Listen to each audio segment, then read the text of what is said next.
Hello दोस्तों, एक बार फिर से आपका बहुत-बहुत स्वागत है और पहला नियम है हमारा, कुछ बहुत अच्छा होने वाला है। तो पहला नियम हमारा क्या है, देख लें। तो पहला ही राजनीति का अंत और योग्यता का उदय।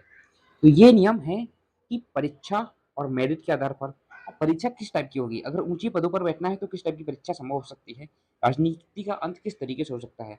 तो जो ज़्यादा इनोवेटिव सोचेगा, जो ज़्यादा इनोवेटिव प्लानिंग दे सकेगा, जो ज़्यादा देश की ग्रोथ के लिए बहुत अच्छे कहीं न कहीं रिज़ल्ट लेके आएगा पिछले 20 साल में, उसी को ऊँचे पद पर बैठाने के लिए सबसे ज़्यादा संभावना होगी। तो पहला हमारा ये हो गया।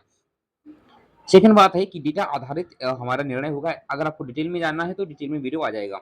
सेकंड है सत्ता का विकेंद्रीकरण।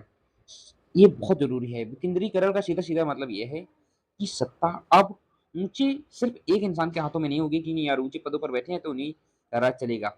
सत्ता की मेन शक्ति होगी जनता के पास, और जनता के पास कैसे होगी? उसका भी एक नियम तोड़ निकाला है मैंने। वो ये है कि जनता की एक संस्था बनाई जाएगी, बुद्धिजीवी संस्था, जो भी सबसे श्रेष्ठ लोग होंगे जनता की तरफ से, अलग-अलग क्षेत्रों से आएँगे, वो नेतृत्व करेंगे। वो वहाँ से पूरी की पूरी एक संस्था बनेगी जिसे जनता बुद्धिजीवी संस्था कहा जाएगा, और वो एक पॉजिटिव इंडिया संस्था के साथ में, अर्थात जो एक ऐसी संस्था होगी जो सरकार के अधिकारियों पर नियंत्रण रखेगी, देखभाल करेगी, वो पॉजिटिव इंडिया संस्था हो गई जो देखभाल करेगी, और एक जनता की तरफ से संस्था होगी जो जनता बुद्धिजीवी संस्था होगी। ये दोनों संस्थाएँ आपस में मिल करके काम करेंगे और यही सरकारी अधिकारियों के ऊपर निगरानी करेंगी, अर्थात इनके पास मेन पावर होगा और शक्ति होगी कि अगर 70% के आसपास जनता 70 से 75% के आसपास जनता वोटिंग करती है किसी अधिकारी के विरुद्ध में, तो उसे बाहर कर दिया जाएगा। और पॉजिटिव रेटिंग का भी नियम होगा कि अर्थात जो अच्छा रिजल्ट लेकर के आएगा तो उसकी रेटिंग अच्छी होती जाएगी और उसी अनुसार उसका वेतन भी बढ़ता जाएगा, और जो अच्छा नहीं करेगा अधिकारी हो, तो उसकी रेटिंग कम होती जाएगी और वेतन भी उसका कम होता जाएगा। तो ये है हमारा विकेंद्रीकरण का, ठीक है, पारदर्शी शासन का। ठीक है, तो उम्मीद है आपको शॉर्ट में समझ में आ गया होगा, बाकी डिटेल में आगे बताया जाएगा।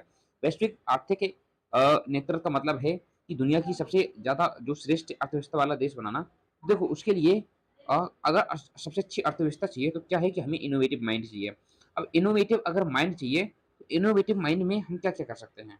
इसके लिए पूरी दुनिया की जो टैलेंट है, उसे इंडिया में लाना पड़ेगा और बिज़नेस से संबंधित पूरा माहौल बनाना पड़ेगा। तो बिज़नेस से ज़्यादा से ज़्यादा एजुकेशन है, उसमें हमें बिज़नेस को इन्वॉल्व करना पड़ेगा शुरू से लेकर के, यानी कक्षा 4 से 5, यानी कक्षा 5 से हमें बिज़नेस को इन्वॉल्व करना पड़ेगा, शायद उससे पहले भी।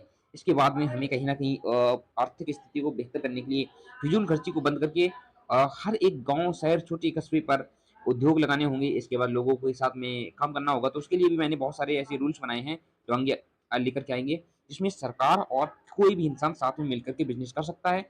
इसमें रेशियो भी उसी प्रॉफिट का बटेगा उसी अनुसार, अर्थात 20 से 30% के आसपास आदमी लगाएगा, 50 से 60-70% के आसपास सरकार लगाएगी, और रेशियो भी प्रॉफिट का कुछ ऐसे बट जाएगा। और इसके बाद में क्या होगा कि उसमें रेशियो प्रॉफिट का बट जाएगा, और सरकार उसमें सपोर्ट करेगी कि वो बिज़नेस फेल ना हो। इसलिए बड़े-बड़े जो बिज़नेस के अच्छे ज्ञानी हैं, उन्हें कहीं न कहीं लगा कर के कोचिंग दी जाएगी। तो बिज़नेस भी सफल होंगे, कहीं न कहीं अर्थव्यवस्था भी बढ़ेगी और लोग अमीर भी बनेंगे। तो ये बिज़नेस से संबंधित हो गया। इसके बाद में और भी बहुत सारे रूल्स हैं, तो वो डिटेल्स में जानेंगे आने वाली वीडियो में। इसके बाद आता है सामाजिक पुनर्जागरण और आधुनिकता। इसमें क्या है कि हमारा जो अज्ञानता मुक्त रूढ़िवादी चीज़ें हैं, उन्हें खत्म किया जाएगा, ठीक है? समाज को स्वच्छ बनाने के लिए बहुत सारे रूल्स मैंने बनाए गए हैं, तो वो भी आगे आएँगे आपके। डिटेल्स लॉन्ग वीडियो में भी आ सकते हैं, शॉर्ट वीडियो में भी आ सकते हैं, ठीक है? तो जो भी अज्ञानता मुक्त चीज़ें हैं, उन्हें कहीं न कहीं खत्म किया जाएगा। जो अज्ञानता वाली चीज़ें हैं, रूढ़िवादी चीज़ें हैं, जिससे कि रियलिटी का प्रसार ज़्यादा हो और लोग ज़्यादा से ज़्यादा कहीं न कहीं रियलिटी के बेस पे एक-दूसरे को जानें, अर्थात कोई भी समय बर्बाद ना करे, अपनी लाइफ़ को बर्बाद ना करे। इसके बाद ये है वैश्विक शांति का।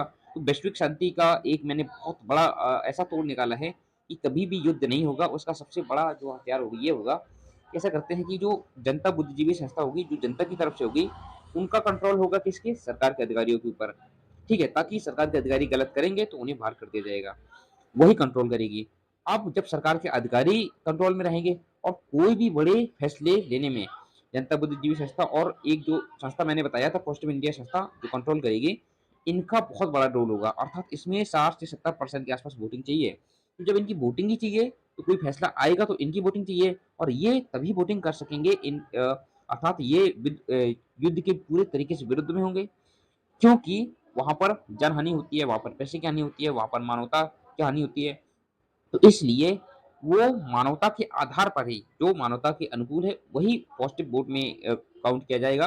बाकी सब अपने मन से जो शक्तियाँ हैं, वो कहीं न कहीं निष्क्रिय हो जाएँगी, जो जस्ट अपोज़िट में मानवता के अपोज़िट में काम करते हैं।